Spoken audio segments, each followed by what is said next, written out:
Everyone to session number 5. Let's dive into it. Now, Chris, you're recording, I'm recording, and I think we're all set, so let's get going. Okay, let's talk about some housekeeping and updates. We just to let you guys know, and we'll give you a quick demo of this. You know that you saw a lot of examples of Extreme Rush where, Brent went through and showed you the featured image, and it was kind of a cool image. It had maybe some writing on it, maybe an arrow. Basically, he took an image from either the video or the story he was curating, or sometimes he might have just taken a picture that had nothing to do with, that was not related at all to the story, but was representative. But then, was able to add in some stuff that made it pop a little bit more. Well, we haven't gone through how to do that. And again, our whole strategy here has been incremental, kind of introduction of concepts and tools and ways to work and things like that. So tonight we've got a great piece of the Launchpad that we've released. It's out there already right now. Please don't sit there and play with it the whole time though, because it is tempting, as I'll show you. And it's an image editor, and it's just really, really simple. Okay, you can sit there and you can learn it in about 2 minutes because it's so easy. Believe me, if I can do this, because I am the world's worst when it comes to images and creativity and design. I suck so badly. But this thing is just so easy to use. Just playing with it, you'll figure it out in no time. And I'll show you real quickly how to do something with the images to make them pop. So I'll show you that tonight. And again, it's live right now, and it's just part of our strategy, again, of incremental introduction of topics and incrementally just making Launchpad more and more the center of your universe, okay? Again, just want to let you know, software development being what it is, I talked about this last week, and it was great because, honestly, we really did not have a lot of reported problems. Chris, you probably see most of the technical stuff. Is that still accurate? For the content searching, we really didn't have a lot of reported bugs or problems that I'm aware of, yeah? Chris may not still be here. Or he's on mute. Or I'm talking to myself. Okay. We didn't. Anyway, I'll just answer for myself. But just, to let everybody know, sometimes when you have, a small group that you're designing software for, and those are the only people that have ever used it, when you introduce it to a larger group, sometimes things go bump. So just a little patience if that happens, but again, we didn't really need that patience from last session, so that's fantastic. I wanted to also give you guys, we haven't really talked about this, but, support update. Everybody wants to have their support emails answered faster, and we would like that as well. However, you have to understand that we are only allowing certain people to answer your emails, okay? We want to make sure that you get a high-quality response. And to be quite honest, I would rather you be complaining about a little bit of a delay than you be complaining that you didn't get a good response. Some of these questions and concerns and issues that come in to the email addresses that we have are incredibly complex. While this is an easy thing, all sorts of things come up, right, that we could never have imagined. And so they're complicated, they're long, sometimes they're multi-level. Some person might send in an email and ask 15 questions. It happens all the time, okay? So quality responses to those takes a lot of patience and a lot of time, all right? And we're putting that work in, okay? And we're dedicated to doing that. So sometimes it's not as fast as you'd like it to be, and I'm sorry for that. But to be honest with you, it's not going to get any faster because I can't just go hire people, off the street to answer your questions. That's not what we're all about. That's not what we're doing. That's not going to get you where you need to be, okay? So for your investment of patience and time, what you will get is a very, very high quality answer, all right? So just keep that in mind. We're going to talk a little bit about 2 sidebars tonight that are kind of related but not directly part of the training, but really important. One of them is a news story, and I wish I saw who did this. I can't remember. I'll find out. I can't remember. One of our we have a Blueprint Academy that we run once a year, and it's for a whole year. and we have a very small group of folks that that Aiden and I work with.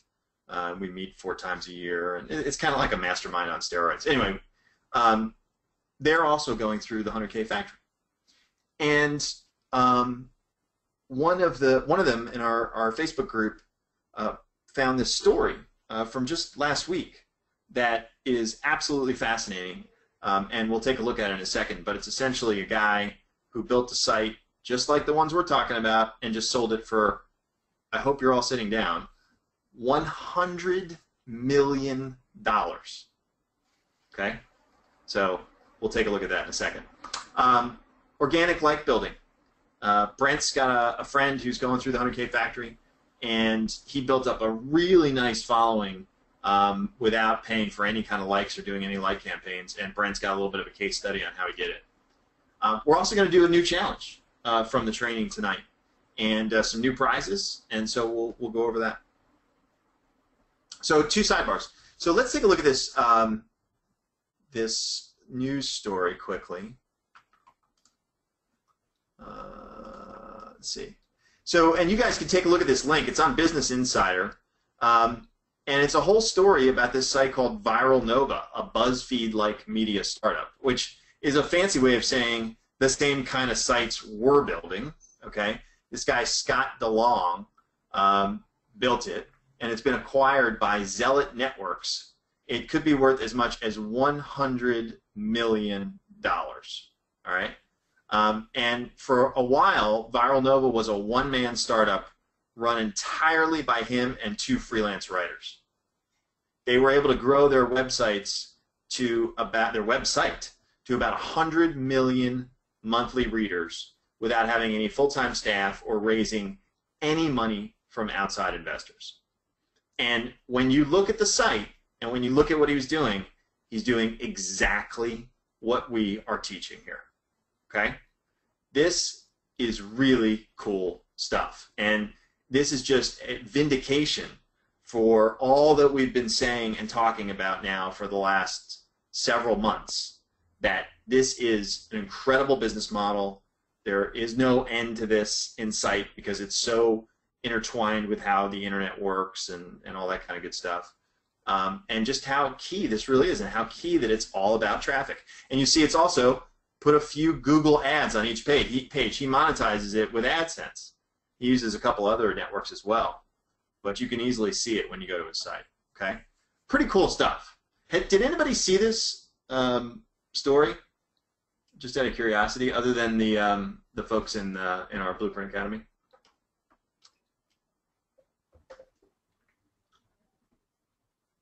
No, yeah, okay.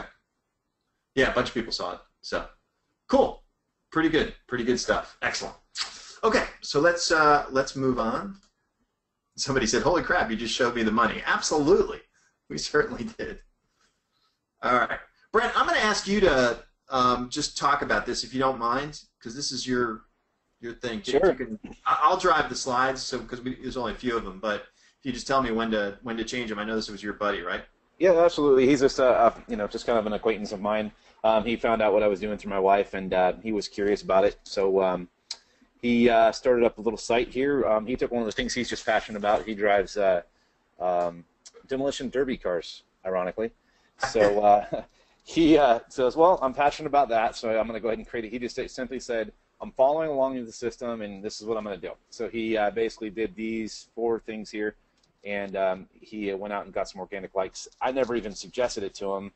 He did it all on his own, which was pretty fantastic. So go ahead. Go ahead. Yeah, just tell me what he did here. Okay, so he built a Facebook page, just like it says. He created a post with a simple call to action, which you'll see. Okay. He searched for local groups who he shared his passion and joined them. About 1,000 members or more, and then think your niche plus your city or state. Right. And then shared his post with these groups, and again with a simple call to action and plus a like my page. So what was the call? Oh, we're going to see what the call to action is. I guess. Yeah, absolutely. Yeah. Go to the next screen. There you go. So here is he did all the other stuff first, but I wanted to show it in this order. He found his group is what he did. So Demolition Derby group. You can see where the arrow points there is 11,935 members in this group. And so this is the group he said that I'm going to go ahead and see if I can get some members to like my page. So on the next one, this is the post that he created on his Facebook page. And you can see it's Way Up Wednesday. Let's see your pics of your most junked front ends. The top 5 will be part of the article written this week. You can see it. So you can see, if you can look down here, you see the reach is 11,828, had 38 shares and 12 comments. 23 likes. I mean, not bad for a little bit of a post. And if we go down a little bit, next page. So this next page, this is just the comments. These are some of the 12 comments. There's, what are there? Can't tell how many here. 1, 2, 3, 4, 5, 6, 7, 8, 9 of the 12 comments here, and you can see all the. I had to stretch them out a little bit, but these are all the junked out cars that people posted, and this is how they responded and they shared his stuff. So on the next page. So the results of his efforts were 1,500 plus likes to his page with 0 cost, and you can see those right there, all 100% organic. So just to make sure that I understand, so he created his Facebook page, okay, which we see right here. This is his Facebook page, yes. Right? Mm-hmm. And he created a post that basically just asked for people to put pictures of their most junked front ends. Correct. And the top 5 will be part of an article. Then he joined groups, either local ones, or this appears to be a national one, I guess. Mm-hmm. He joined groups, and he posted on that group, essentially shared his post. Is that essentially what he did? Exactly, and it's funny, he's done it again. He hasn't had quite the same results as he did with this one. This was pretty fantastic, but he's up there with 500-600 free likes just from simply doing this again in other niches. Right. Yeah, that's fantastic. I mean, it's really, really cool. So, I mean, just gives you a whole nother way of looking at, maybe not spending any money, or just supplementing. If you're already at 1,500, you're already at 2,000 likes, why not? I mean, how much effort does this take? You've already got the Facebook page. You've already got a reach. You've already got posts. Add one post that you think might, be an effective lure for when you join these groups, and see if you can get another 1,000 likes, for crying out loud, for nothing. I mean, it's all about the likes, because that's your audience that you can use in the process that we're going to continue to talk about tonight. So, absolutely. Pretty cool. Okay, good. Thanks for sharing that. And thank your friend. What's the first name of the friend? Get that first name. Okay. Thank him for sharing that, if you would. No sweat. All right. So let me show you the image editor real quickly before we dive into our real detailed training tonight. Let me show you that. Always exciting to do a live demo, and especially to have me do a live demo, because that's something you really want to avoid for the most part. Okay, ad creation. So let's say we want to create a really cool looking favorite. What's the? Oh God, help me out here, guys. Is it favorite image, or it's not favorite image? It's what's the image that goes with the WordPress post that shows up on the blog? Oh, I can't remember. Featured. The name of the term. Featured. Thank you. And what's the width and height of the featured image? It's 6 something by 620. It's in there in the 620 by 315. There's a shortcut for that, right? 620 by 315 right here, and we'll set that. So there's the width and height of the featured image. So I don't know about you guys, but I've been watching. I'm going to go over to images, and I'm going to upload a starter image. So this could be an image that you find on the web. It could be an image from the story that you're curating. It could be a representative screen capture from the video you're curating. It could be anything like that. Okay. But I'm going to choose one of these, a picture that I found earlier, because I don't know about you guys, but I've been watching a lot of Shark Week. So I was obsessed with finding like a really cool shark picture. So I'm going to use this as a featured image for a post about fishing on the Extreme Rush. So I'm just going to add it to my grid here. So now it's in here, and obviously it needs to be bigger. So we'll just make it bigger. And of course the aspect ratio is such that, so we'll just zoom it out, right? So it makes it look even more ferocious. Then, a lot of what you see, like the post that Brent does, is really very straightforward. It's just kind of adding text and arrows and things like that. So let's go over to text, and we're going to add some text. Going to need a bigger boat. All right, so I'm sure all of you know that reference. And let's say we'll make that like a green picture, green color. Okay, we're not going to do an outline or anything like that. We don't have to worry about the size of it because we can size it later. So we'll add it in here. So there it is right there. And if we select it, we can just make it bigger or smaller. Okay, so we'll make it about that size. The other thing you can do is you can grab it up top here and you can spin it. I mean, guys, it really doesn't get any easier than this. I mean, seriously, if I can do this, I mean, you know, you guys can do this, right? So I'm going to take this and I'm going to put it down here.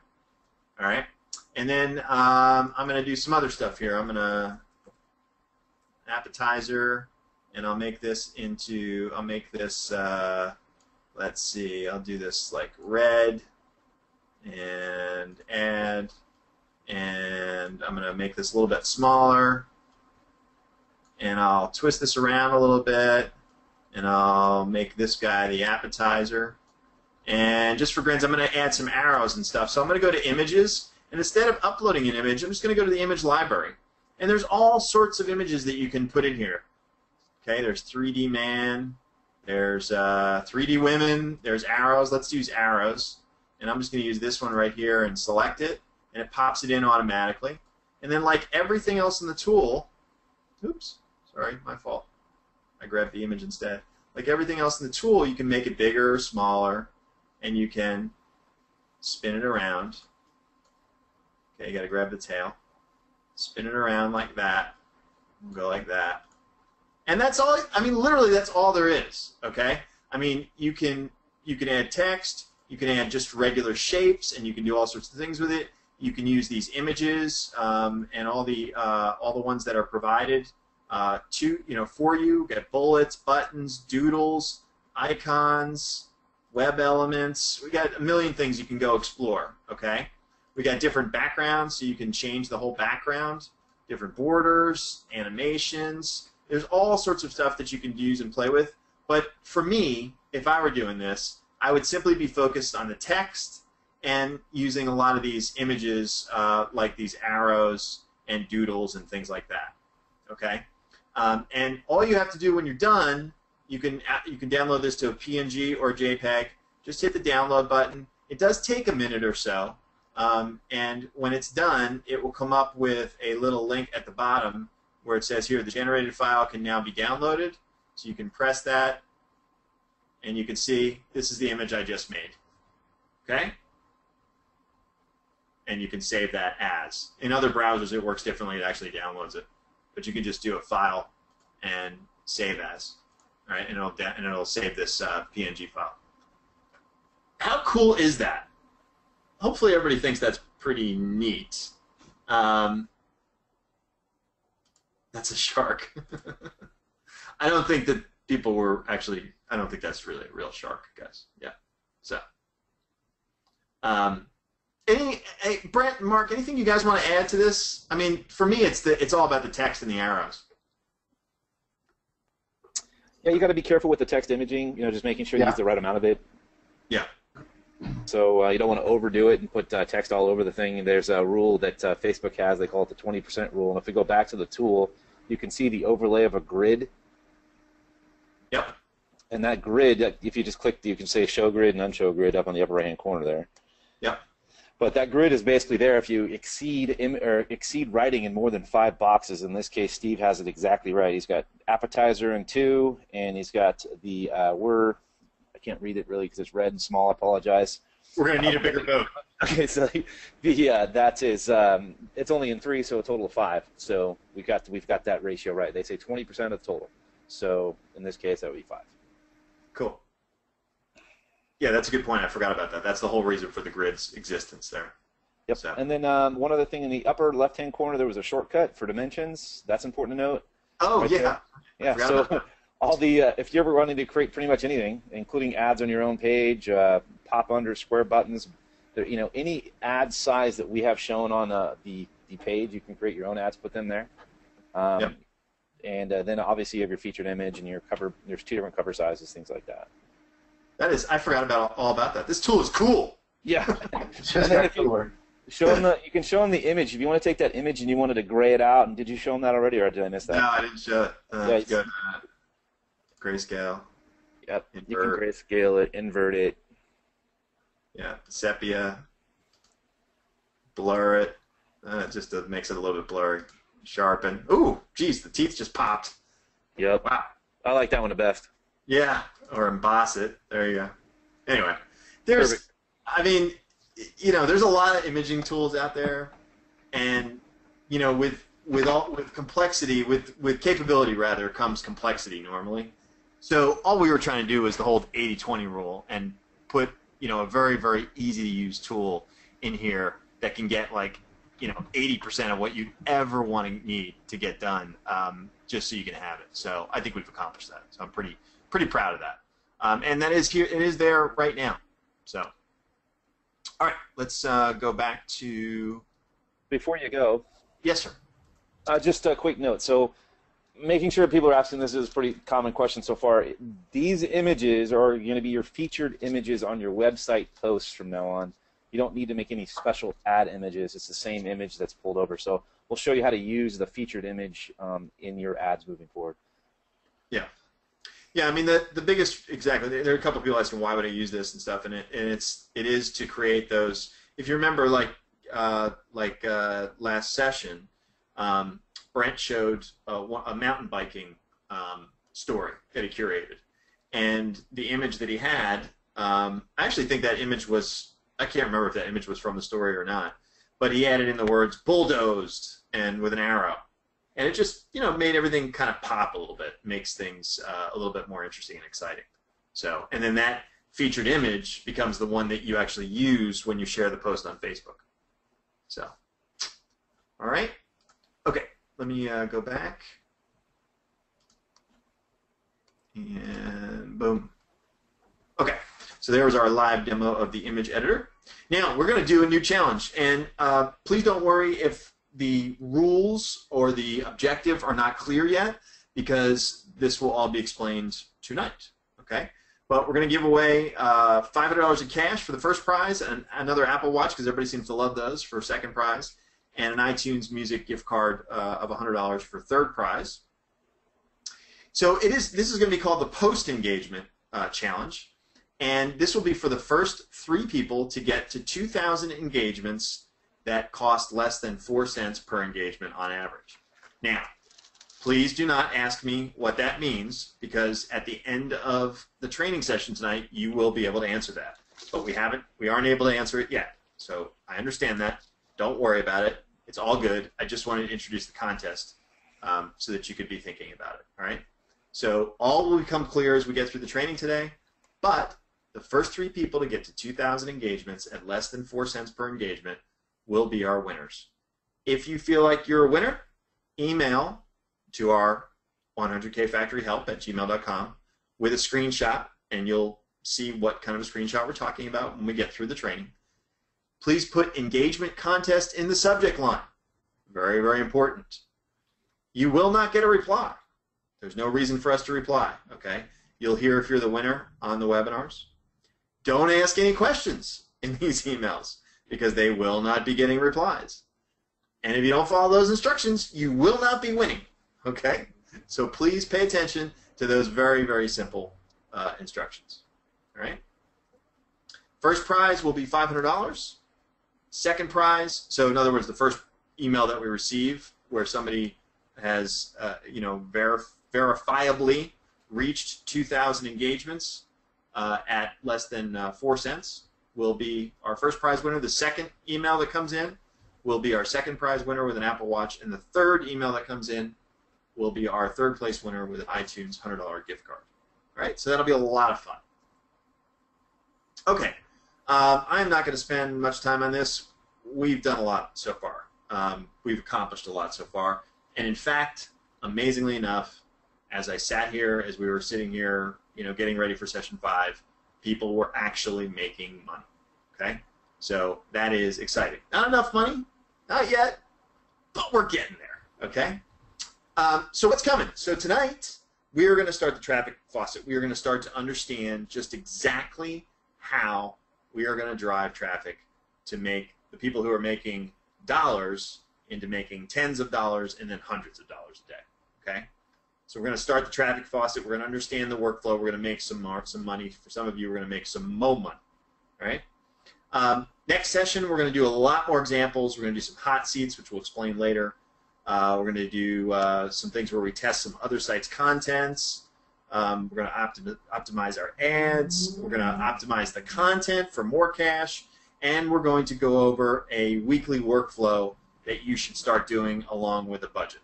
Okay, so we've got a lot to do next session, but this session is going to be a lot of fun because we're going to get into that exciting part. We're going to start to drive some traffic.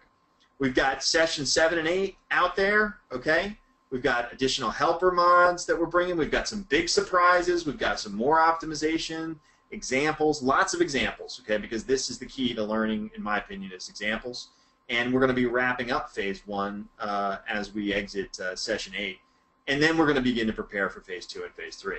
And that is when everybody needs to have their seatbelts on, right? Because we are going to be doing some really cool things. I'm not going to talk a lot about this, but we're going to be talking about getting insane click-through rates on the ads, and the higher your click-through rates on the ads, the more money you're making. Lots of things to do to make more and more and more out of the visitors that come to the site. We're going to talk outsourcing. There's some really easy ways to outsourcing a bunch of the stuff here that will make this even more hands-off.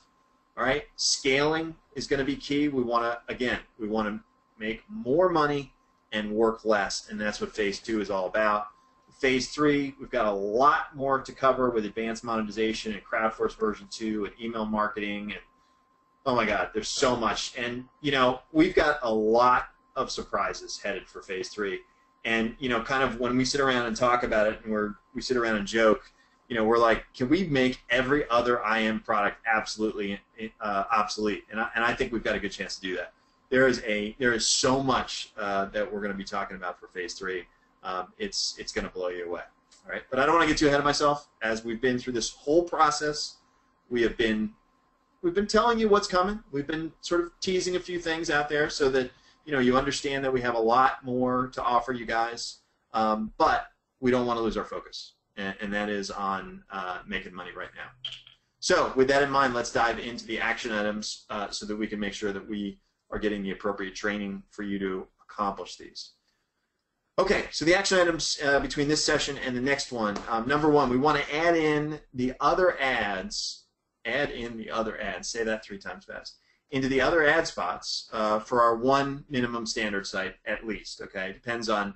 Now this is where if you're doing just 1 site, or if you're doing all 4 sites at once, these action items may change for you.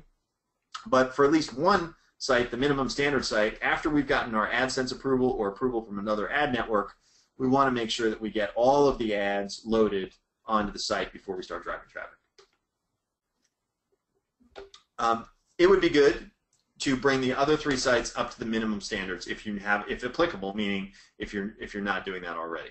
Okay, and adding those other 3 sites to your ad network account. Again, if applicable. I'm going to talk in 1 minute, just on the next slide, just about this whole concept about how many you should be doing at once. Okay, because it's a personal decision. And if applicable, you should be doing those like campaigns for the other 3 sites. And hey, why not try out an organic like campaign? Why not, right?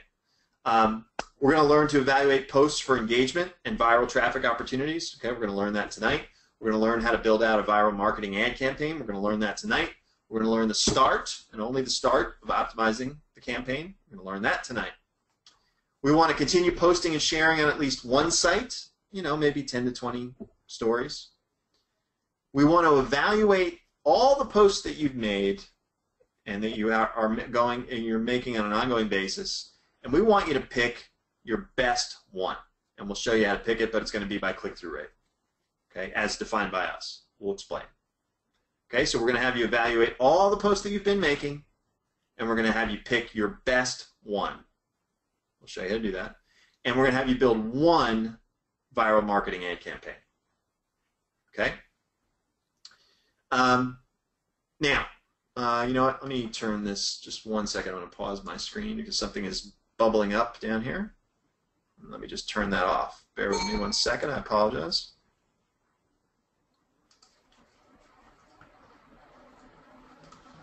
All right. Sorry about that, guys. If I didn't take care of that, it would distract me for the rest of the webinar, and I don't want that. Okay, so you're going to pick your best performer, which we'll explain how to do, and you're going to build out one viral marketing ad campaign from that best performer, and you're going to optimize that one viral marketing ad campaign. Essentially, you're going to get your feet wet. Okay? And I would actually love it if you actually don't email us. There's a form that's coming for you to share your results. If you'd like to share your results on how you've done, we would be interested in seeing them, okay? And there'll be a form that'll be in the members area. And we will use them. We reserve the right to use them as a training tool, okay? We won't give away anybody's sites or anything like that. We'll gray things out and blur things out and stuff like that, so don't worry about that. But we may use your results to show, great results, to show bad results, to show middle-of-the-road results, and then to talk about, what went wrong and why, or what went well and why. Okay, so it would be great if a lot of people were to share. Okay, but it's up to you. All right, but we'd like you to at least consider it. And again, don't email us. There'll be a form that's coming that'll be linked to this session's replay, and we'll send out an email about that. Okay. Crying out loud. Keep dinging. So this whole one site versus doing all four, it's really just all budget and time dependent. We talked a lot about, that we want to make sure that everybody has a chance to do all this. You could start with one, you could start with all four, you can do two at the same time, whatever you want to do, okay? But the process is really the same. You get your Facebook pages ready for the like campaign, you get the like campaign going, and the minimum standard posting on the site. You can do that in parallel. All right, you add in your AdSense, add the site into your AdSense account after the minimum standards are met, and then you simply move that site into the weekly workflow of posting, evaluating, and optimizing, which we're going to start to talk about tonight. So if you started with one, right, and then you wanted to do another one, then you just have to follow the process that we've been going through. Get the Facebook page ready for the like campaign, do the like campaign, and get the website up to the minimum standards, add it into your AdSense account, and then start to work the site just like you're working. You will begin to understand how to work the first site. Okay, hopefully that's clear. All right, and just sort of following this slide, you can work on one, then do two, then do three, or you can work on one and then do all three at the same time. It's up to you about your budget and your time. All right. Okay, let's just talk briefly, because Mark is going to do another one of his famous supplementary videos on how to add in the other AdSense ads. Okay, so what's happened is that we've gotten AdSense approval, and so now we have to put onto the site all of the AdSense ads that we want to start showing up when we drive traffic. Okay, so what you want to do is you want to go into your AdSense dashboard, and you want to create a new ad unit, okay?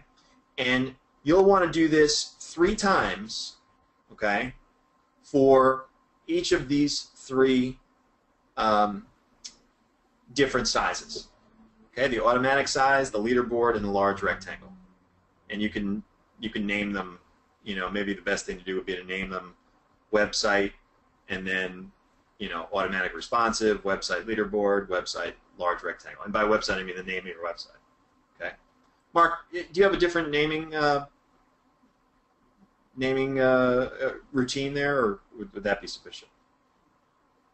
Convention? Yeah, it just depends on wherever they go. So like the top one, that 728 by 90. I usually name it like the initials of my website, and then I do, space 728x90, right? Just so I know. Or if they're the same size ads, I go top ad and bottom ad. It just helps me visually, know which one which. Yeah. Yep. But for now, the idea is that and again, you're going to do a video on this, but the idea is that they're going to create just these 3 ads, and you're going to do that for each website, and you will call them website dash automatic, website Qzx900-728X90, and so on. Okay? So you're going to create 3 of those. Those are 3 separate things to do. And each time you create it, and you saw this last session, you'll get add code. Okay? Very simple. Select it and copy it. Right-click, copy. Okay? Then you want to go into your appearance, theme options, ad management, right? And you want to get rid of all of the dummy ad code. Okay, the first ad obviously isn't dummy ad code, so you want to keep that. The one that you did from last session, and then each of these mark the. I just want to make sure I got the. Here we go. Yeah. So the header banner, and help me with this, Mark. The header banner would be which one? I forget. Be the leaderboard or the. Yes, the leaderboard, the horizontal one there. Yep. So the header banner would be the code that you got for the 728 by 90. The below post title would be which one? I usually do the responsive ad unit in that one. Okay. So that would be the automatic size here. Yeah. Okay. And then the below post content. Yep, I do that. The other one there, the square one. The large rectangle. Or rectangle, sorry. Yeah. Okay. So that's how you would do that. That's the 336 by. I gotta put my glasses on. The 336 by 280. There we go. Okay. And one good thing to mention. I mean, there's only 3 places to put ad code in. We can only have 3 AdSense ads per page, right? So don't try to put like more on the page. That's in the TOS of Google AdSense, but just since we're talking about it, 3 is the max. So these are the only 3 places you're going to put code. This one here, and this one here. Okay? And they correspond conveniently to these 3 right here. All right? Hopefully that's clear. All right, and here you go. This is just the results. And then be sure to click Save at the bottom of the page. Please, please, please, please, please. All right. And that is really all there is to that. Okay. So now what we've done, after Google AdSense has approved us, we've just gone in and we've created these 3 ads, and we've gotten the code for those 3 ads, and then we've put each of the 3 in here. And again, the header banner is the leaderboard size, the 728 by 90. The below post title is the automatic one, which is this one. Should have named it automatic. All right. And the last one down here is the large rectangle one, which is the 336 by 280. Okay. And that is all there is to it, to adding in the AdSense code for all of the other ads.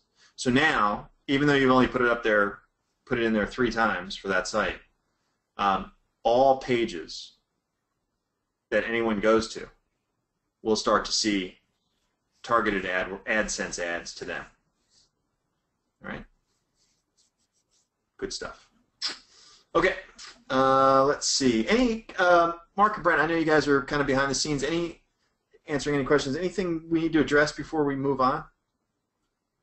I'm just playing catch up from some older ones, but no, just a bunch of random questions. I don't see any real theme here.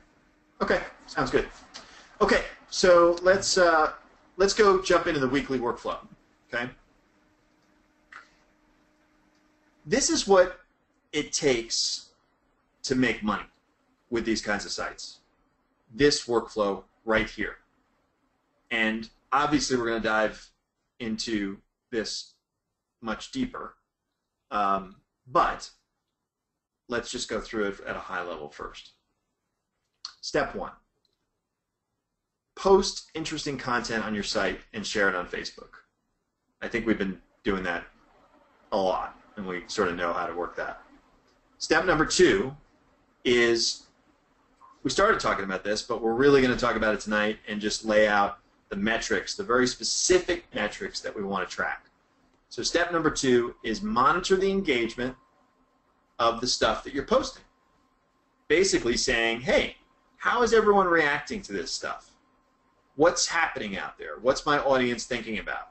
And you're using your Facebook audience that you've built up and that you continue to build up to evaluate this. Okay, so you're not spending any money or anything like that, right?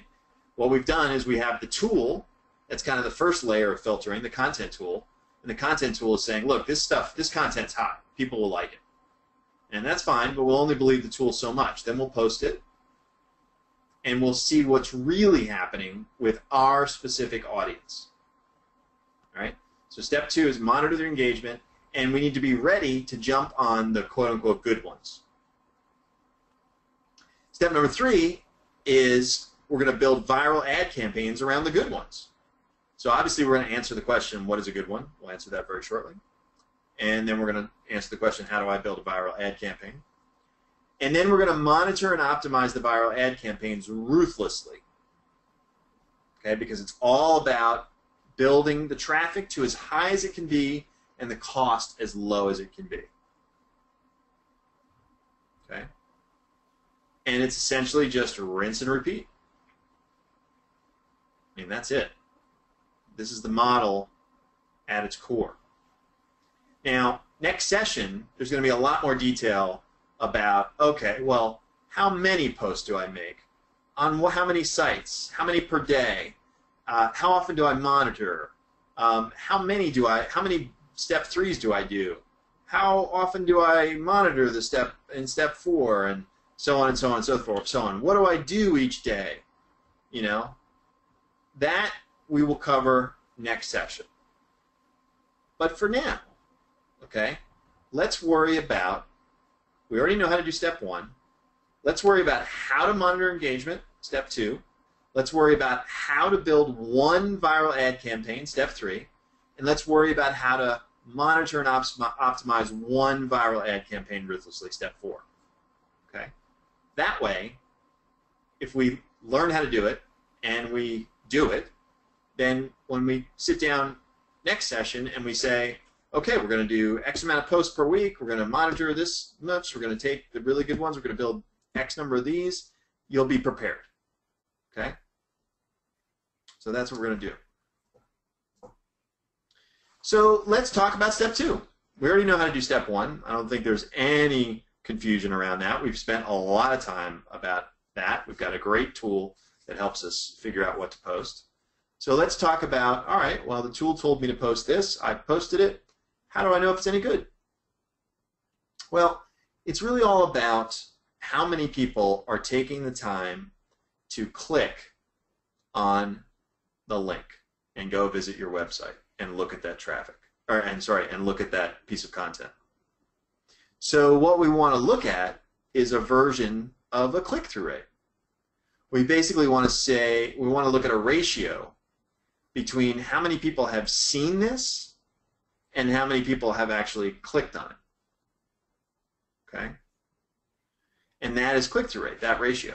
So as an example, if our reach was 1,000 people, meaning 1,000 people had their eyes on this, and 100 of them clicked, well, then that's a 10% click-through rate, because we'll just take 100 divided by 1,000, and that comes up with 0.10, and you multiply that by 100 to get 10%. Okay? Everybody understand that? It's a very simple metric. It's simply a ratio of the engagement, meaning how many, or sorry, the reach, meaning how many people have seen it, versus how many people clicked. So if we reached 1,000 people and 1,000 people had eyes on it, and 100 of them clicked, well, that means 10%, or 1 out of every 10, clicked on it. The higher the click-through rate, the better, meaning the more viral potential this post has. Now keep in mind, what are we actually measuring? It's not just the content. And I'll give you an example.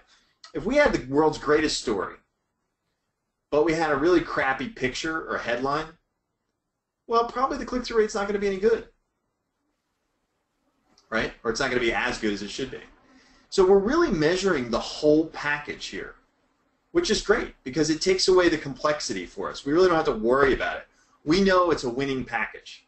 We know the headline works. We know the image works. We know the story works. Win, win, win all around. And we don't have to sit here and split test and, you know, do multivariant testing analysis on 15 different variables and blah, blah, blah, blah, blah to make your head hurt. We don't have to do any of that stuff, right? Because we're going to post a whole bunch of stuff, and the winners will rise to the top, right? Now, to give you an idea, because everybody needs to have some kind of an idea, well, what am I looking for? Is 2 good? Is 10 good? Is 100 good? You know, what click-through rate am I looking for? Well, the mature sites, these sites that have been around a while, and by that, the benefit of being around a while is that you get to know your audience. So you start to know, like, for example, Brent, you know, we were talking, he's like, man, I know my audience loves, you know, little arrows on the pictures. He goes, I don't know why, but I know that, and it doesn't matter. Who cares why, right? It doesn't matter why. We don't care why, okay? But he starts to develop a feel because he starts to notice, hey, you know, every one of my winners has white text on it. So my audience responds well to white text. So those are the kinds of things that you just pick up by accident as you are working these sites over months. All right?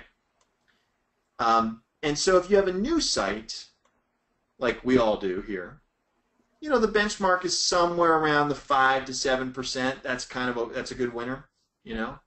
And if you have a site that's been around for 6 months, a year, or longer, then, you know, you're talking about, you probably have a higher standard now.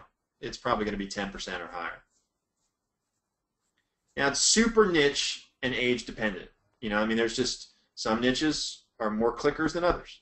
It's just the nature of the beast. And again, we talked about the age of the site. And again, it really has nothing to do with the age of the site so much as it is the experience of the administrator, which is you. Okay? Now, you can measure this within about the first 24 hours. All right? But it's not really all that time sensitive. Let me give an example of what I mean by that. Let's say you make a post and it reaches 3,000 people and 300 click. And they do this all within the first 24 to 48 hours, which makes sense, right? Because what happens when content gets old on Facebook, or anywhere for that matter, but on Facebook, well, it starts to go down in people's timelines and they don't see it anymore, and so it doesn't stick around forever, right? So there was that window where you had that 24 to 48 hours to look at it where you saw it did real well. And so you might be thinking, oh my God, well, I got to jump on it right then and there. No, you don't, because you could go back a week later, okay, and this ratio will be the same. The reach will not have increased, okay? If it was seen by 3,000 people in 48 hours, 2 weeks later, it probably will still only have been seen by 3,200 people. And that's okay, because you still will have an impressive click-through rate, so you still will know that this content is a winner. Okay? Because even if you go back a week or 2 weeks, 3 weeks, the fact that your audience liked it and engaged with it and it was a winner is not likely to change. All right? Hopefully that makes sense to everybody. Okay? We're going to talk next session about, you know, a weekly kind of workflow, but if you go on vacation for 2 weeks, it's not like the world's going to fall apart. You know? You know, if you're like Aiden and you're in Fiji and you've got, you know, a couple coconuts with a string attached to them for your internet, you know, you can't be doing stuff, right? But you could have still had people post for you, or you could have scheduled posts, and that's fine, because it'll be there when you get home.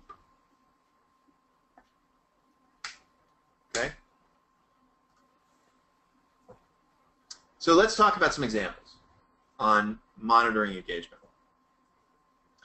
So the place that here's a post on Extreme Rush, and to get the data that we need, you have to click on this area, the reach, the 982 people reached. So you click on that, and you'll see the data. Okay. Real quick, just to make sure I clarify, Yes, sir. one small thing we forgot.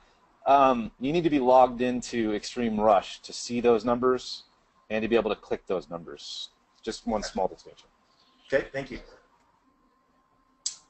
So here we can see that of the 982 people reached, then 34 clicked. Okay, so that's about a 3.4% click-through rate. So that's not really very good. I mean, if we look at, we said a new site benchmark is around 5 to 7. So that one, not so great. So what do we do with that?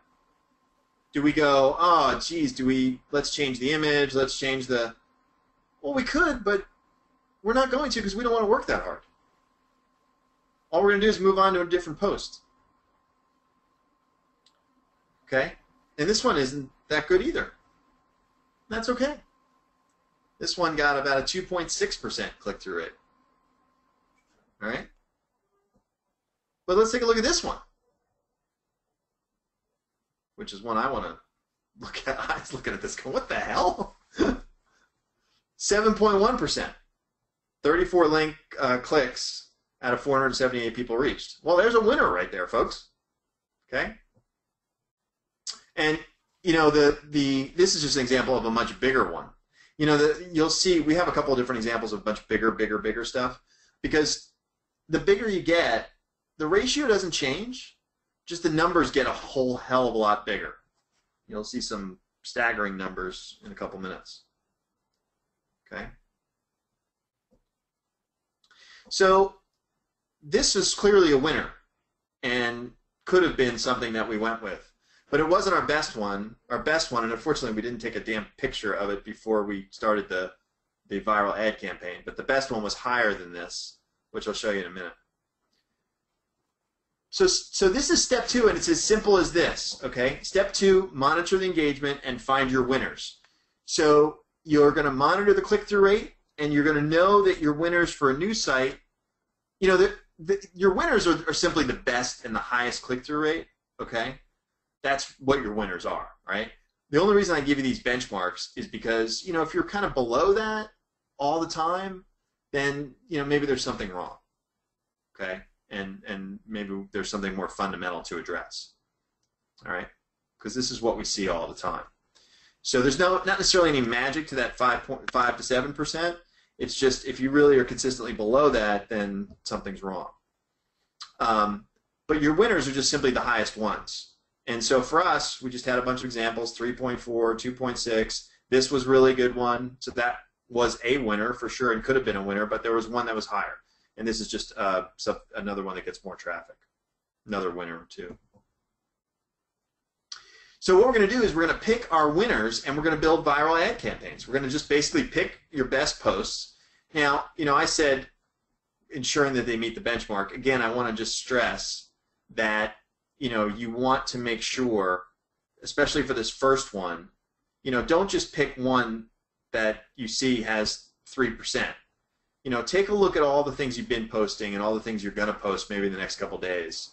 And let's make sure they at least meet the benchmark, okay, before you pick your winner. All right? So pick your best post, and for now, just pick one.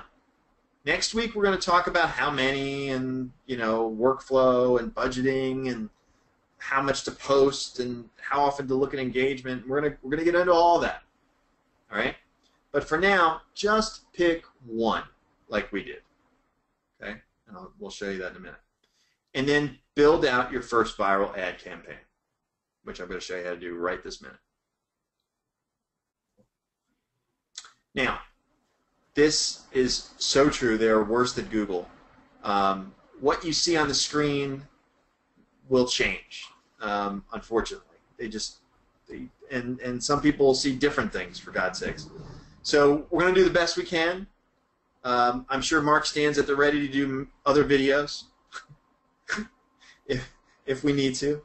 But try to get the gist of what we're doing from these screenshots, because the same options will be available to you even if it looks a little different. Okay. So, and Brent, keep me honest here, just in case I go astray. All right. So what we're going to do here is we're going to go into the little chevron, and we're going to go into create ads. Okay. And you'll be faced with, you'll go into campaigns, and you're going to say create ad. And the type of advertising you're going to do is boost your post. Okay. Brent, what's that? What's the ad account information up there on the right that you're? It basically be my account name and my my account number. So I just obviously hid that for personal reasons. Gotcha. I wasn't sure what you were doing. Okay. So you want to hit boost your posts. Okay. And then you'll come over here and you'll see page post engagement. And then what you want to do is find the page. You'll have multiple pages. Find the page and the post that you want to promote. Okay. So in this case, if we felt like that was our biggest winner, we could select our page and the catamaran post. All right, and you'll see that's selected. Okay.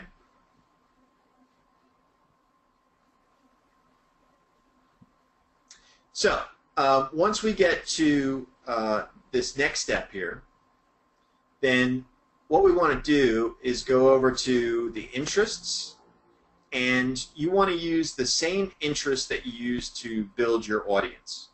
So, Brent, by that you're talking about the like campaigns and things like that they did. Yeah? Correct. Yeah, and just one additional step prior to that, I name it the campaign name, just simply what the Facebook page that I'm using with an abbreviation. In this case, Extreme Rush, and then you can see it just above the quote there in step 1. And then SUP, which stands for Stand Up Paddleboarding, and then Dolphin. So just something that I can remember that post by, so that way when I'm scrolling through quickly, I know which one it's referencing to. And to avoid confusion, you've mixed screenshots here because you selected the catamaran, but you really selected the dolphins one here. Oh yeah, unfortunately you're correct. Just to make sure that you confuse everyone. I am so sorry. I selected the second one, not the first one. More people. I'm so sorry.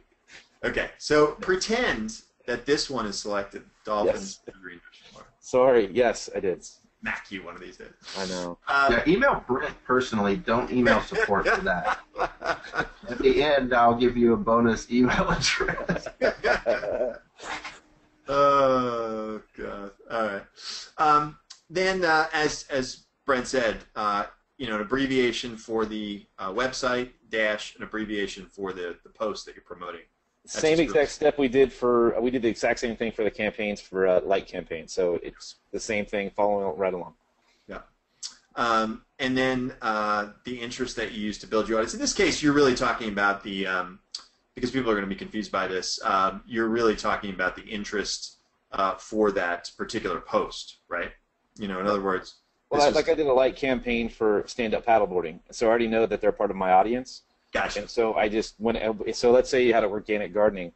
If I had a post here that's going viral on my site, or at least it's hitting the click-through rate that I want, I'm not going to run it to gardening. I'm going to run it to organic gardening because it's the same audience that I already have on my page. Right. But you're going to try out. We'll talk about it in a second. You're going to try out. You're basically segmenting your audience here. Correct. I mean, as we fine-tune things and start optimizing, you obviously can expand from that, but that is the starting point. Right. So what you want to do in this case, the first go-round here, and Brent, correct me if you don't agree with this advice, is essentially you want to align this first boost with one of the interests that you use to build your audience, your like campaigns. Correct. That matches the post the best. How's that? Even better. Yeah. Okay. So there you go. So that's what we want to do, and we'll go from there. So that's the interest. We can set a budget of $5. We can leave everything else the same way. And the ad set name, you're going to match your interest. So this was stand-up paddleboarding.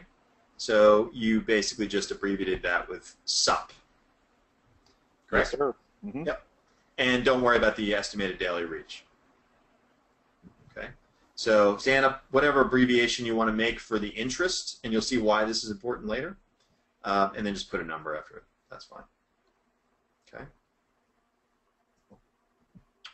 You're going to run all three platforms, and you're going to say place order. So basically leave everything, or check off desktop, mobile, and desktop right. And place the order, and that's it. Okay. Now, we want to do this at least probably, and it depends on what interests you use to build your page. But you'll want to do this maybe 3 to 4 more times.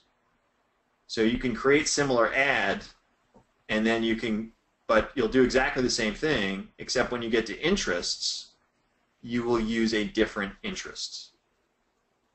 So in this one, Brent, you could use something like, you know, I don't remember what the interests were that you used to build this.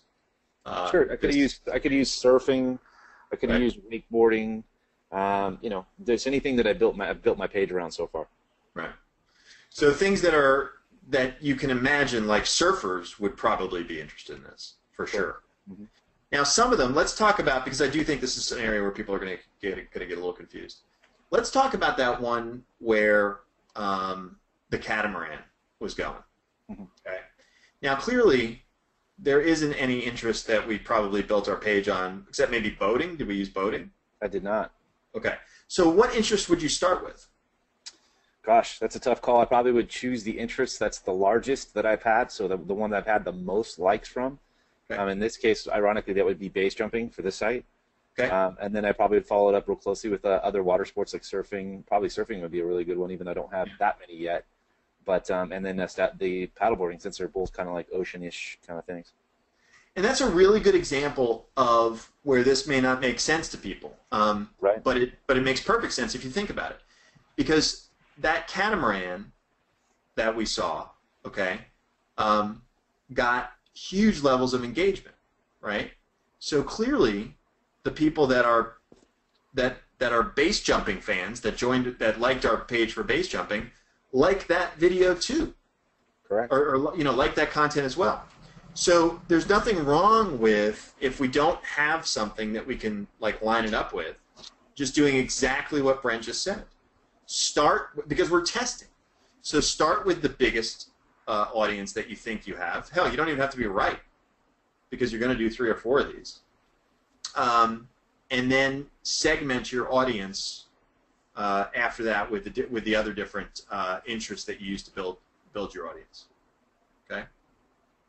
Hopefully that's clear, because it does get a little confusing there.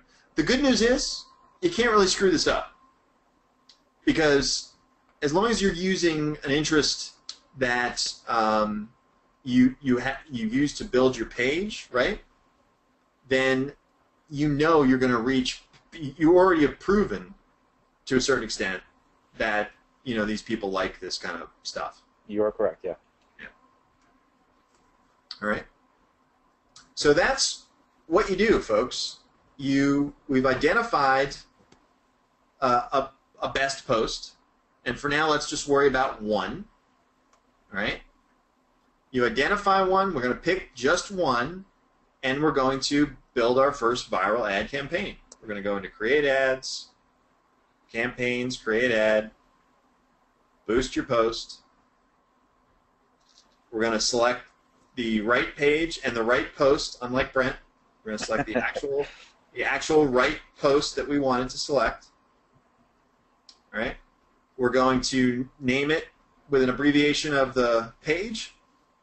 All right, and then an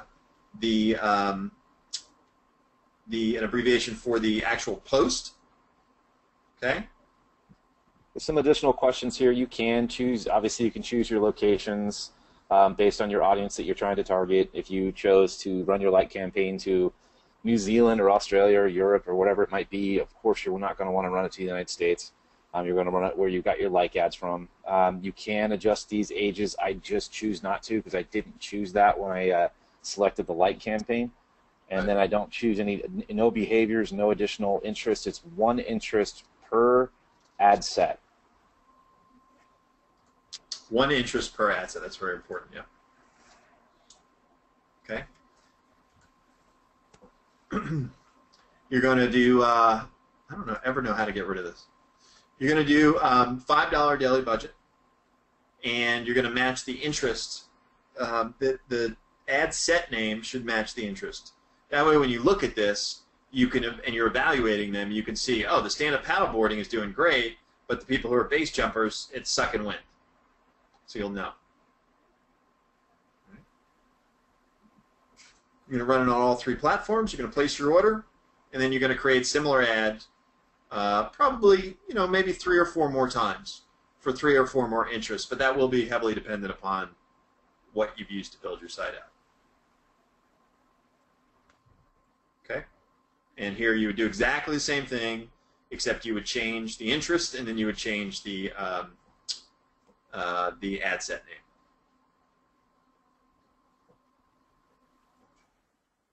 So you'll end up with 4 to 5 ads for the same post, but with different interests selected. 1 interest per post, or per ad. Is that clear? How we thinking? How we looking? I think so. I think so. Okay.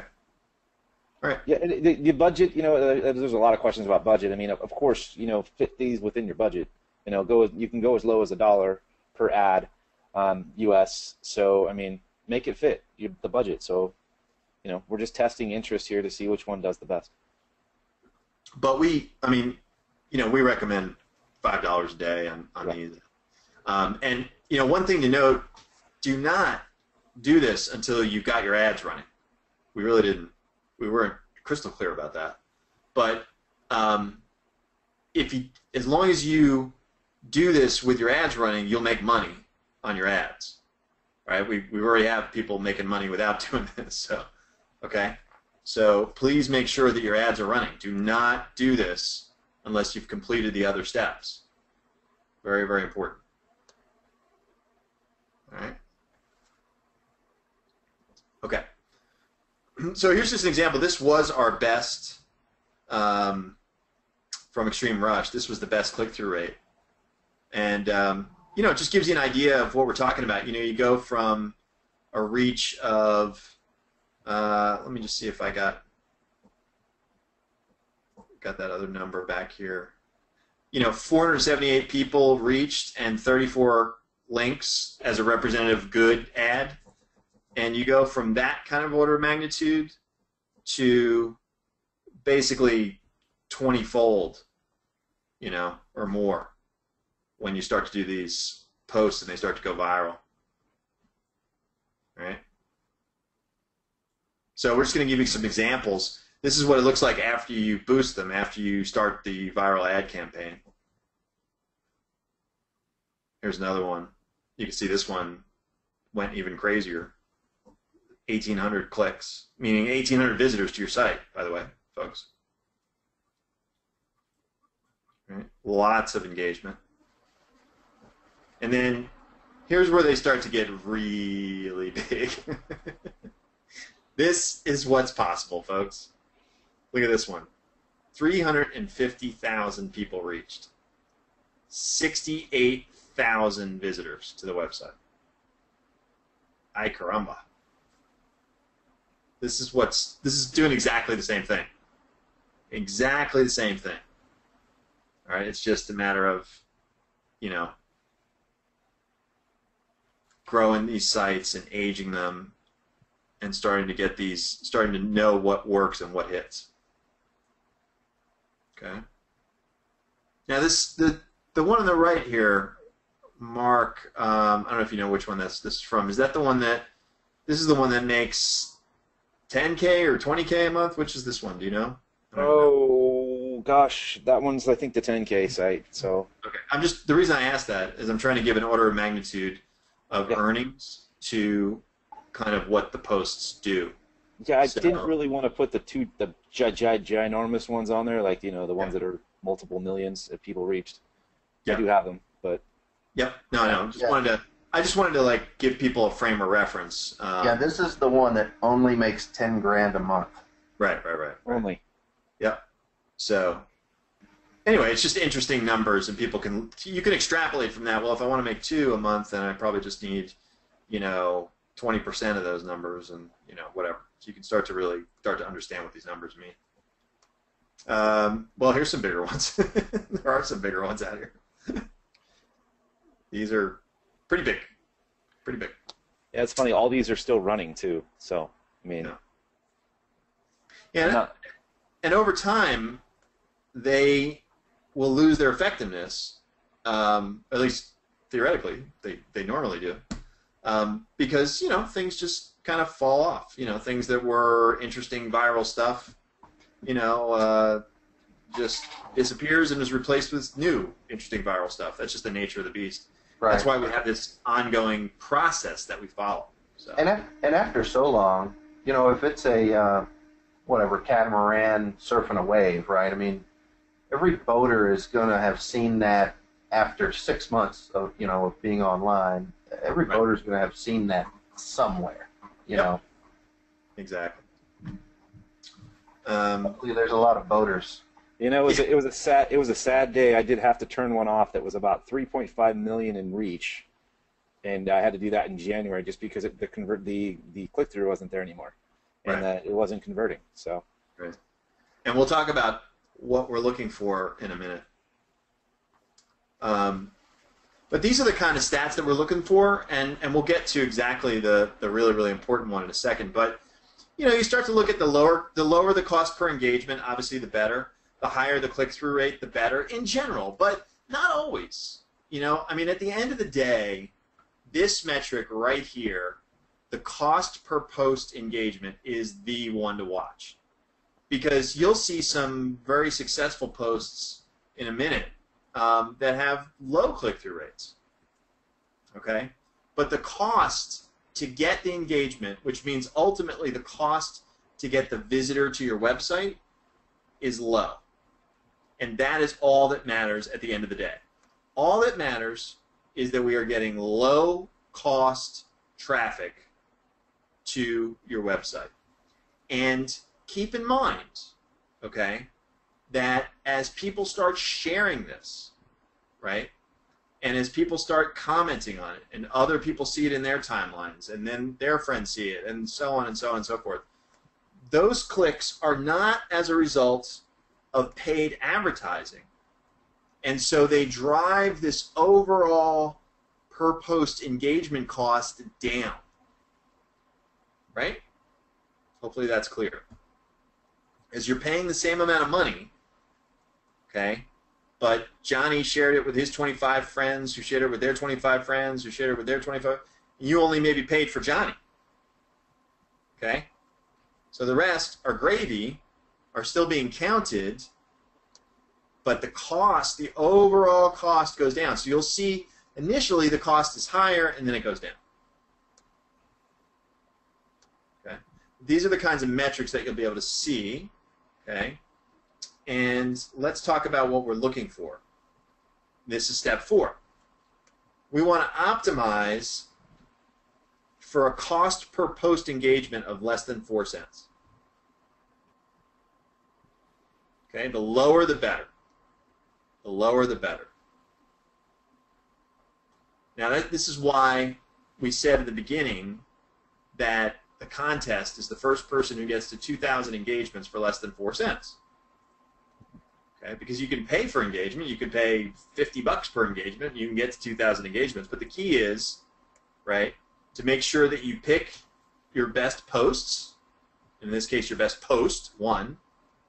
And then the other key is ruthlessly optimizing as we'll show you in 1 second, basically coming in here and going, all right, well, listen, you know, you're not giving me what I need. Like, look down here. This one down here was 78 post engagements at 5 cents a post. Well, you're too high. You're off. Okay? 154 post engagements at 6 cents a post. You're too high. You're off. All right? Now, these other ones you see that are off, these are off because they've just run their course. You know, because they are actually good. 2 cents, obviously. Brent, am I interpreting that correctly? Just make sure that you're correct. I mean, it's just at a point you get to a point where basically you're spending money and you're barely breaking even, so you kind of got to start thinning it out because it's not quite as high as the click-through rate's not quite as high as it once was. So people aren't sharing it as feverishly and things like that. So you're not getting the free traffic and that thing. So eventually you just kind of go, okay, well I spent I've got 3 good ads in the same interest right here, or whatever. I need to kill a couple of them to make it work better. Yep. So you can see that these that are still running are all excellent. You've got huge reach, you've got very, very low cost, 1, 2, and 3 cents. You've got huge results. Okay, but again, I showed you there are some click-through rates that are not all that great, but are still turning in really good results, and that's okay. And that just speaks to the fact that the traffic is cheaper, or the boosting of the post is cheaper. You're able to reach more people for the same cost that you might in other areas, and so you could absorb a lower click-through rate. Okay, that's all that means. All right. But you can see that this is pretty consistent. I mean, this is for the last few months here, and the average cost per post engagement is at 2 cents, which is really good, really good. And we're going to be talking in depth next session about how to optimize this on an ongoing basis. For now, what I recommend, and Mark and Brent, please, chime in. You're going to see probably 3 or 4, depending on how many of these ads you've created, you'll see 3 or 4 of these in here. All right? And, my recommendation is to allow yourself to reach somewhere around 1,000 in the reach area. Okay? Somewhere around there. And this shouldn't take long. We're talking 12 hours. 24 hours, I would let yourself reach about 1,000, get to about 1,000 in the reach column, and if your per post engagement is, greater than, is 4 or greater, I would just stop it. Just stop it. But if it's less than 4, then I would let it run. This is going to get better. Okay?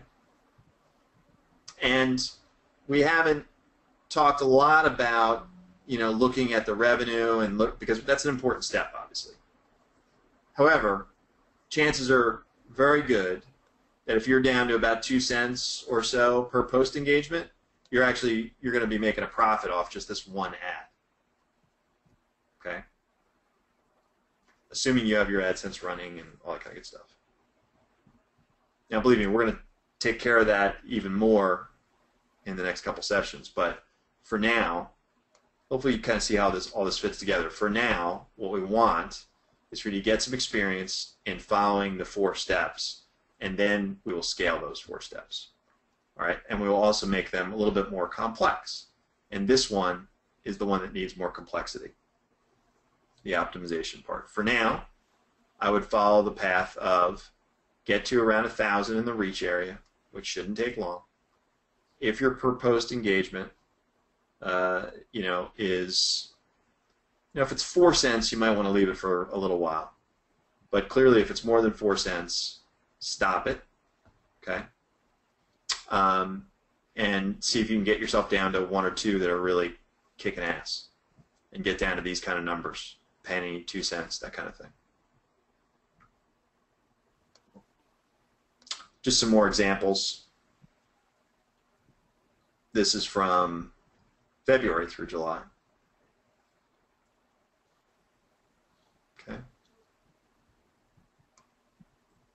And you can see these ones that are active are 1, 3, 2, 2, 1. So you kind of get the idea. All right. Mark, Brent, anything you guys have to add to that? Oh gosh, lots of questions about like audience sizes or interest sizes. I mean, it goes back to like choosing the audience that way back when we had our niche selection. So that's that 5 million person mark, or that audience size we're looking for right around there. If you're going to be doing something bigger, so somebody said, hey, if you're doing surfing, surfing's huge. Well, there's surfing magazines, there's surfing television channels, there's all sorts of ways to kind of like get to surfing without writing surfing in there. So that's one that's really big here. A lot of them have to do with budget, the budget we spent on these. If you look, the time spent, I mean, we're talking 60 days for $970. I mean, you got to keep in mind that these things are making money every single day. So that's important. This one here, important to note that. So I mean, we wouldn't run this thing if it didn't make money. It'd be a waste of time. So yeah, nobody get scared of these numbers, please, because these sites are making a huge profit. So you're just seeing the expense side of the equation. You're not seeing the revenue side of the equation. These sites are making 100% ROI kind of numbers. Actually, more. I don't know which site this is, but so don't get scared. There's no way that anybody's spending this amount of money or this amount of money unless there's a lot more revenue coming in to not only cover expenses but to make the profit. So what else? What other questions on this kind of stuff? Because I think this is probably an area where people might be worried the most, but that's why we don't want you to bite off too much.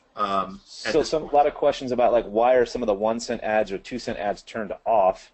Right. You can look at these things in certain segments, like say 7-day segments, or say even like a couple-day segments. And why would I turn one off that's a 20% click-through rate? Well, it's just simply a factor that during those, like say those smaller segments of time, they weren't performing, and so I had to turn the ad off because it was like converting at like say 6, 7, 8 cents or whatever it might be.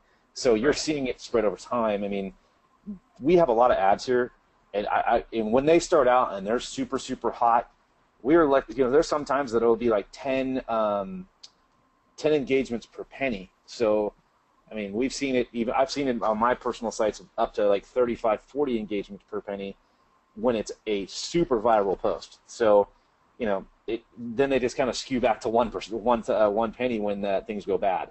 So, you kind of got to take it with a grain of salt. I mean, yeah, I would definitely want to run one that's converting at 21% if it converted that currently, Yeah, we'll go through that next session, guys. This is why we don't want to do too much at one time. All we want you to do is identify the winners, okay, which we talked about, and we want you to build one of these and see how it feels and how it works, okay?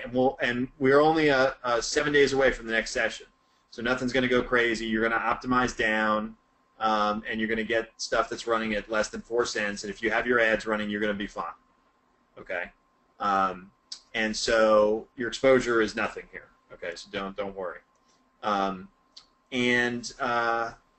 then next session we're going to talk all about, okay, well, what's my ongoing process for examining these metrics, for optimization, and all that kind of stuff. We're just building a foundation and then adding on top of it. Okay.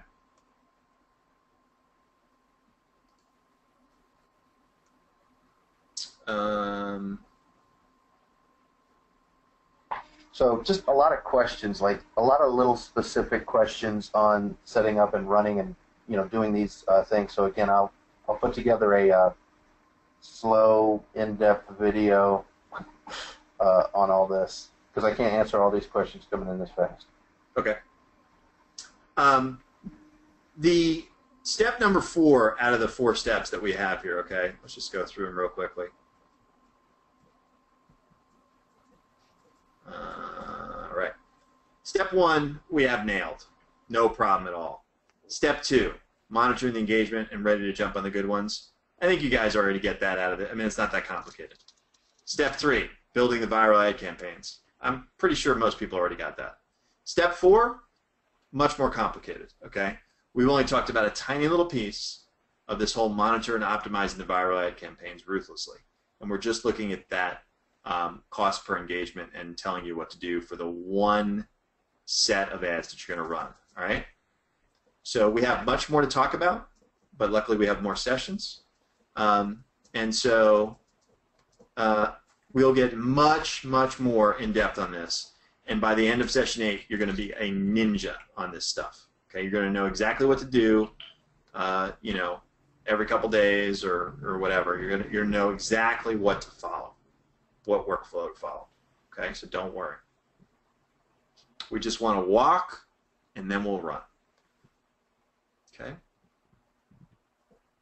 Okay. Let's review our action items again. So, add the ads into the other ad spots. I definitely can't say that more than once. For the one minimum standard site, at least. Okay, I think we know how to do that, and Mark's going to create another video for that too, just to help everybody out. I talked about the whole concept of whether you're working on 1 or 4. So, if it's applicable, you may want to work on bringing the other 3 sites up to the minimum standards that we talked about last session. So we've done the training for that. Adding the other 3 sites to your ad network, if it's applicable, and like campaigns for the other 3 sites. We've clearly done all the training for that. Tonight we learned how to evaluate posts for the engagement and viral traffic opportunities, right? We learned how to figure out which one were the winners. We learned how to build the viral marketing campaign out of the winners.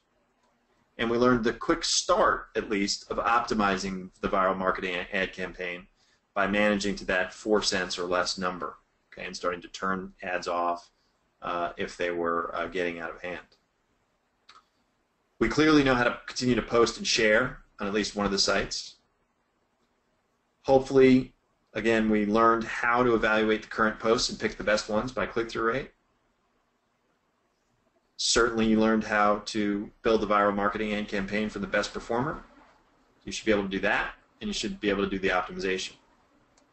All right, and email us and share your results. Actually, don't email. Use the form. The form will be in the members area. Chris has it done already. When the replay is posted, you'll see a link to the form as well. And you'll be able to put screenshots and things like that. Because again, anybody who shares stuff with us, we may or may not use. Okay?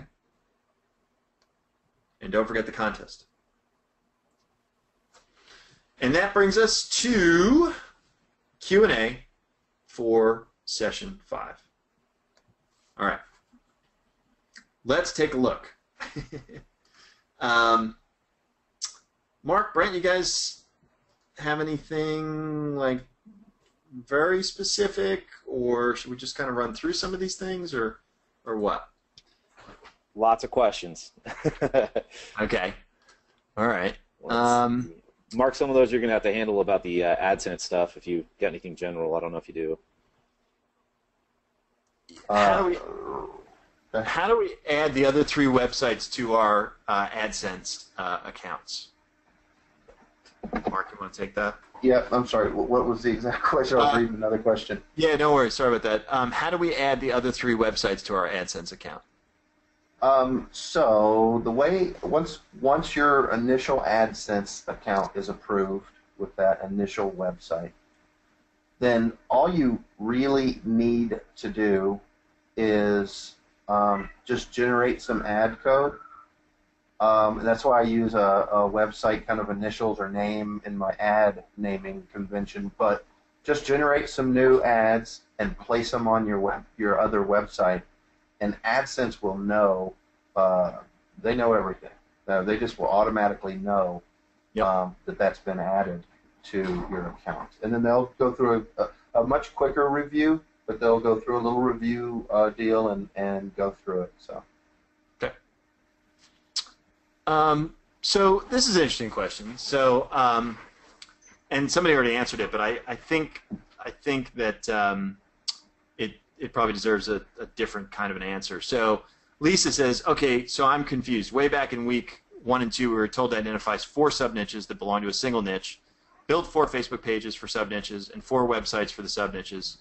The Extreme Rush to me is a page for the niche extreme sports and covers the sub-niches, wakeboarding, base jumping, mountain biking, and surfing. If the Extreme Rush is a sub-niche site, then what on earth is it a sub-niche of? Well, way back, agreed, back in 1 and 2, and when we talked about niches and sub-niches and all that kind of stuff, we actually said that the Extreme Rush is a sub-niche site of sports. Sports was our big niche, okay? And Extreme Rush was our sub-niche sites, and we said we were going to only do 1 of the 4, okay? Because it's just too hard to do a case study of 4, and it wouldn't necessarily make any sense anyway. So that's why it's like that, and so hopefully that calls up the, the confusion there. Okay. There's seems to be several questions about, if they haven't reached their 1,500 likes or so, can they start, running their ads like this? So yeah.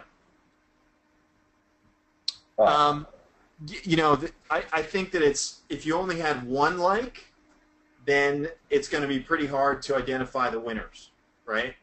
If you've got 1,499, then it's pretty easy, right? So it's really just a matter of that continuum, So how much is enough? I don't know. I mean, for me, I wouldn't want to be trying to evaluate winners with less than, say, 500 or so likes. I don't know, Mark, what do you think? It would be tough because, I mean, your audience, it just depends on the I'd probably at least. Yeah, I mean, in any statistical analysis, right, the larger your base of numbers to make a decision off of, the better. So, right. At the end of the day, it's still a percentage. If I'm only basing it off 1,500 or 500 versus 5,000, I'm going to arrive at a pretty similar decision. Again, we're using that as a tool to help us make the right investment, basically, right? So, think of it like that. I'd say, yeah, you don't have to reach 1,500 before you start running ads, but don't do it if you just have 5. Yeah. So I think what we're saying is if you've got less than 500 likes, you need to focus on your likes. And honestly, you're much safer getting, the closer you are to that 1,500 mark, the safer you are. And by safer, I just mean it just saves you time and effort, right? Because, it validates and proves out your content before you go to the trouble of trying to build a viral ad campaign. So there you go. So that's our suggestion there. Let's see. So I got a question here that may help several people. So, if you're looking at the question is, how does a Facebook boost post translate into traffic to the website? And maybe that's lost somewhere. But if you were to look at one of the examples that we have here, ultimately what a Facebook boost post does is it simply takes and it puts that particular post that you've already created on your website in front of more people because you're paying Facebook to do that for you. So, and then that's based on the interest. So if they simply click the image on those posts, then it'll take you right to the website, and that counts as traffic to your page. And it's more than that too, because if they engage with it in some way, then it gets exposed to their friends online. Correct. And their friends can then see it, and you haven't even paid for that. But when you say how could it result in traffic, well, here you go right here. This one viral ad campaign resulted in 68,000 visitors to a website. 68,000. So this is how it does it right here. Perfect. And can you go back to just one, go up a couple more to see the actual post real quick? Yeah, like this one? Yeah, perfect. So somebody's asking, where do we get the data? How do we get here? So see where these numbers are on the left-hand arrow down towards the bottom, there's a 31,504. The screen prior to this, or if you're looking at your page, you'll see those numbers listed right in there, 31,504 or whatever it may be today. You just simply click that and this screen pops up and you can see the rest of these numbers. All right, let's see. Some of these. Okay. So Sam is asking, and this is a good question. This is a conversation we have a lot. Do like and comments also count, or should we only pay attention to clicks? They count quite a bit because they generate further reach and further clicks. So that's why we look at the cost per engagement as a good metric to look at, because it takes all of those things into account. So there we go. A couple questions on if you're just starting out with AdSense, how long does it take to start getting your ads to show? It could take anywhere between 24 hours to, up to, like, say, a week. So just be patient. If you put the code on there, it'll happen eventually. Yeah, I'd imagine that AdSense got a little busy here this last week too. So. Oh, I don't know that. I think we're dropping the bucket to Google. Let's see. Sheldon says, "I know this question has been asked 100 times." That's always a good preamble, Sheldon. Thank you. The 4 sub niches I picked will have AdSense in them, so that'll be 4 money sites. Yes, that's correct. Do viral ad campaigns noticeably boost page likes? Yeah, actually they do. It's kind of a what's the right word? Kind of a domino effect, right? Once you start boosting posts, not only do you directly make money from that because you're generating viral traffic, but your reach, as it expands, generates more likes. And so then your reach is expanded without having to pay any more additional funds in the future. And so on, and so on, and so on. Yeah. So very cool.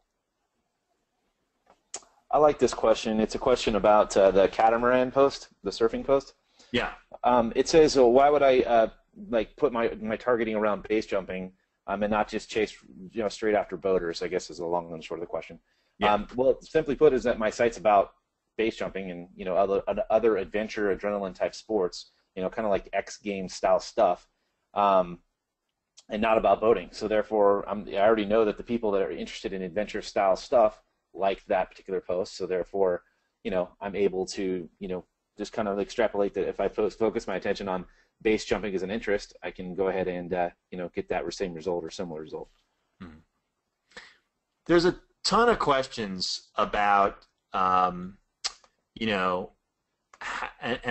I want to reserve this to talk about when we talk about budgeting and stuff, but I feel like I need to give an answer. So because there's a lot of questions about it. Well, I'm going to spend $10. How much could I expect to make in AdSense?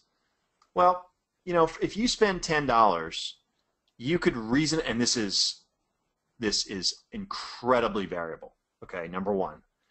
Number two, it is also something that will increase over time and get higher as AdSense and Google gets better at serving up ads to the people that you keep targeting, the types of people that you keep targeting. Because don't forget, these ads are very, very dynamic. Okay, and the more effective that AdSense gets at serving up ads that will be clicked, the more money you will make. All right, but for spending $10, it's reasonable that someone should expect to make $15 to $20 in revenue. Okay, which is a 50 to 100% return on investment on advertising investment. That's a pretty reasonable target and thing to go after. Okay.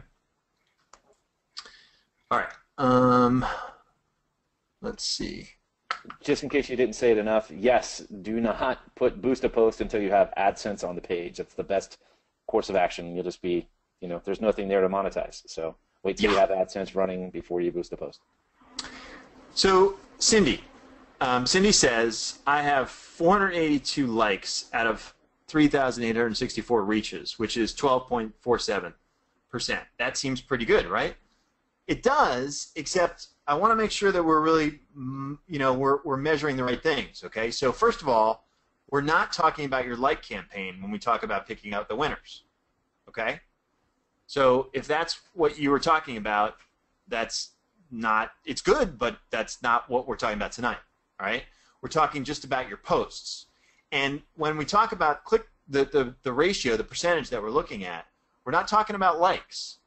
We're talking about, in this example, our click-through rate definition, which is link clicks versus people reached. So here's an example here. We had 34 link clicks, and the ratio of that to the number of people reached is 3.4%. Okay? So that's what we're measuring to determine a good post. Okay, Cindy? So I've answered this question a few times. Basically, they're saying I've looked through all my posts and I have nothing that's fitting or getting close to the benchmarks. And what I have to say to that is you got to keep posting, one, and two, start considering that image and the headline and really, really, really focus there and make that the best thing you could possibly come up with, because image, headline drives the click-through. Yeah, well, that's for sure. Okay. All right. Let's see.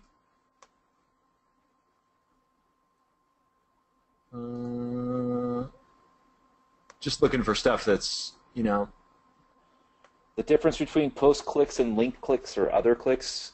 So on certain viewers, I guess, like a cell phone, or let's say like maybe let's say a tablet, you have to actually click to expand the image, or things of that nature. Maybe expand the comments where you left the line of your original content above. And when they do that, that's considered an other click. If they click the image or the link, if you still have the link showing up there, those will be considered link clicks. So, and then if the photo didn't pull in and you had to actually add the photo to the site, then that would be another category where they call it photo view. Yep.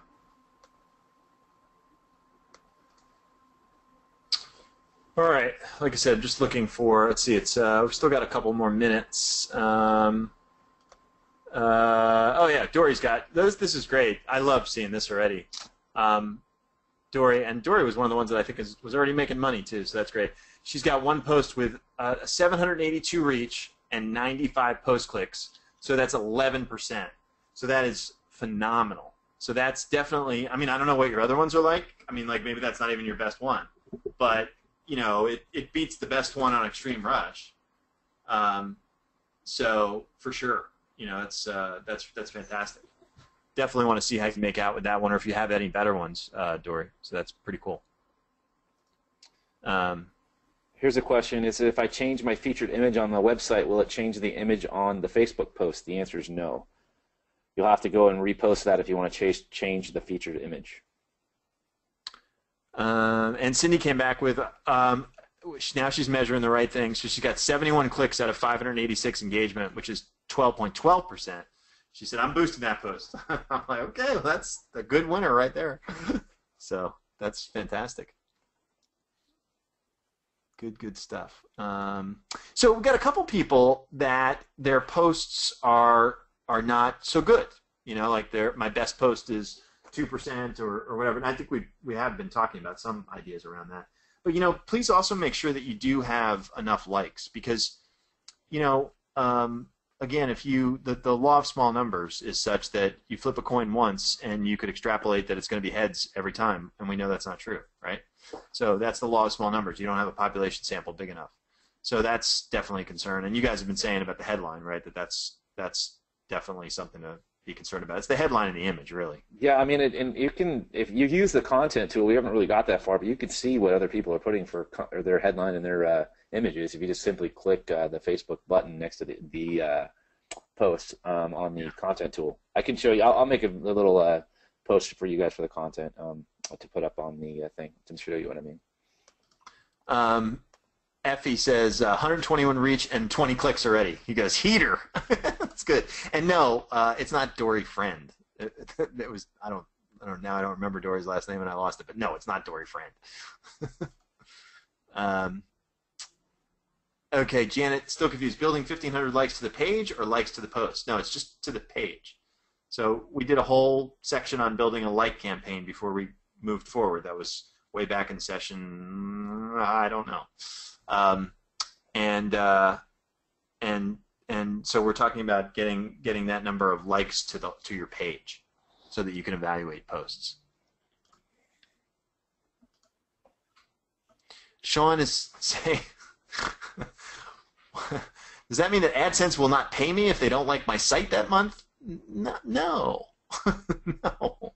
It doesn't work like that. So the AdSense is not going to all of a sudden. I mean, sure, if you start posting stuff about doing illegal drugs and making firearms deals and put porn on your website, yeah, they'll kick you out. So don't do that, and you should be fine. And don't click on your own ads. So there you go. I have 1,044 likes. Okay, well it's not 1,500, but it's probably enough.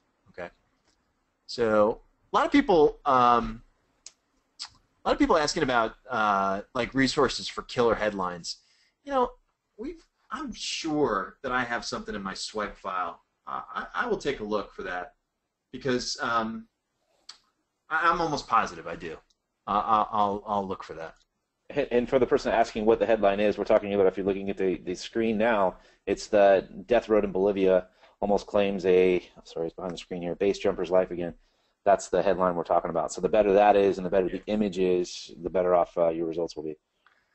Now, I don't know how to pronounce, I'm going to really screw up your name, I apologize, Jorn. But he says, I can't sleep now. It's 2:46 a.m. and I just started my boost campaign. I already got 19 clicks to my site. God damn, this is good. Put on a pot of coffee. It's going to be a long night. Put on a pot of coffee. Oh, that's so funny. and just for killer headlines too, another resource, literally you could find any of the BuzzFeed, the viral feeds, the Viral Novas, there's 101 like viral sites out there, and all they do is they sit in a room and they'll come up with headline after headline, and they'll use the best one that they feel, and they'll test them too. So you're going to see some really good ones. Let's see. If we have a couple of posts that are above the 10% engagement, can we boost both? You can. Do whatever you like, for sure. Try and at least do one. I always caution everybody. Let's walk before we run. So I know everybody's excited, but Mario's got one with 13.64%. That's cool. Somebody suggests you read Yahoo headlines for good examples. Jorn says, I've got a full pot of coffee now. BuzzFeed and Viral Nova have great headlines. Yeah, good point. Viral Nova, that's the site that was just bought for $100 million. So, all good. But I will look for, I will absolutely look for, in my swipe files, some stuff. All right. And for those of you guys, and there's a lot of, like, for as many of you that are like already making money and they've got 12.7% and all that kind of stuff, don't sweat it, man. This is not one of those business models that necessarily favors the sprinter. It doesn't penalize the sprinter for sure, but there isn't necessarily like a first mover advantage here. So don't worry too much about that. Okay. And if you've got things going on in your life, and we're here, and we've got a lot still to do, and you can catch up. Absolutely, this is not going to disappear. So don't worry.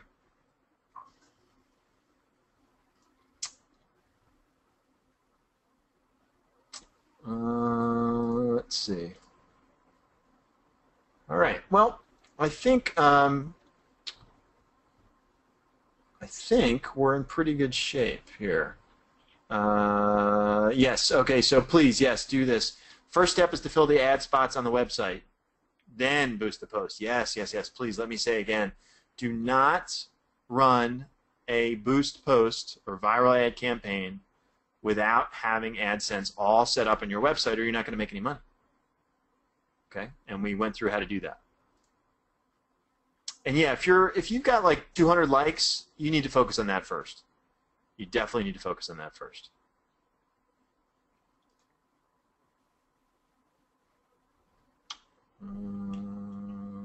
Good. Well, I'm glad you guys are excited. There's a lot of people saying they're excited and all that kind of good stuff, so that's great. Unbelievably good. Love it, love it, love it. This is great. This is my favorite part because we're now, again, we logged in here and people are saying they were making money, so that's cool. And now more and more people are going to be doing it, so love it.